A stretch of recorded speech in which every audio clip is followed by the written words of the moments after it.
สบายดีมามื้อนี้เฮามาเฮ็ดอบกระดูกคางงัวกินนำกันเนาะสำหรับส่วนแรกที่เฮ็ดเฮามาตามมาชมกันเบิ่งเลยขั้นตอนทำอิฐเฮาก็สิมาตำเครื่องเทศก่อนเนาะใส่มักเผ็ดแห้งลงไป2หน่วยกระเทียมนี่ใส่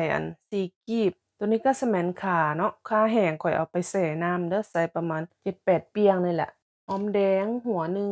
ตัวนี้ก็สิแม่นหัวซิ่งไข่เนาะแบบแช่แกงนะพี่น้องคันใส่เป็นสดก็ประมาณ2ต้นนี่แหละ เกลือลงไป1บวงกาแฟตัวนี้ก็สิแม่นผงกะหรี่เนาะใส่1บวงแกงหลังจากนั้นก็ตำ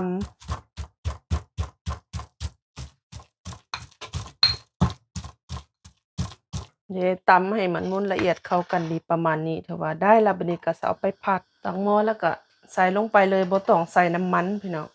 เพราะว่าผัดไปให้มันหอมแล้วจึงเอาซีนลงไป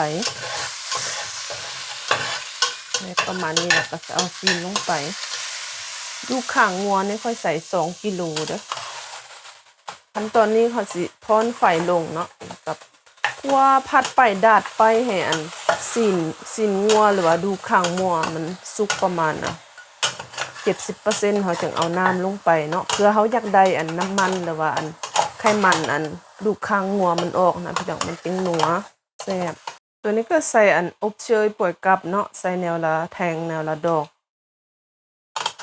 ใส่ลายมันก็สิคิ้วนะพี่น้องมันก็สิบ่แซ่บหอมคักผู้ใดมีหัวซิงไข่ใบหัวซิงไข่นี่ก็ใส่ลงไปตอนนี้เลยแฮงสิหอมมื้อนี้บ่มีพี่น้องเห็นว่าพี่น้องเฮาผัดซีนมันก็สิสุกประมาณนี้ได้แล้วบัดนี้ก็สิใส่น้ำลงไปน้ำนี้ใส่ให้มันท่วมตอนซีนมันเด้อประมาณนี้หอมพี่น้องหอมเครื่องเทศ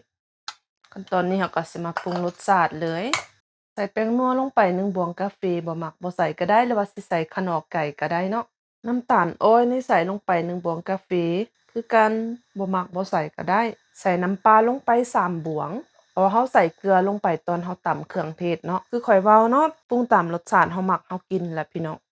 แล้วก็คนต้มตุนปลาไว้ประมาณ35-40นาทีเนาะโดยไฟกลางก็แล้วแต่ผู้มักเปื่อยมักบ่เปื่อยเด้อตามใจเลยสิใส่มันฝรั่งกับแครอทลงไปหลากหลายใส่หลายเด้อหอมหัวใหญ่หัวหนึ่งแล้วก็ต้มตุนปลาไว้แบบนี้สุกได้แล้วพี่น้องเนื้อ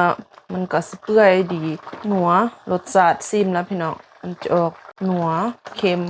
หวานน้อยนึงแต่ว่าประเภทอบเราต้องเฮ็ดให้มันออกเค็มน้อยนึงพี่น้องมันจึงแซ่บนะเฮ็ดรสชาติเข้มข้นนะได้แล้วบัดนี้กินกับสปาเกตตีกินกับข้าวเหนียวกินกับข้าวเจ้าก็แซ่บคือกันเนาะเรียบร้อยพี่น้องอบดูข้างหมู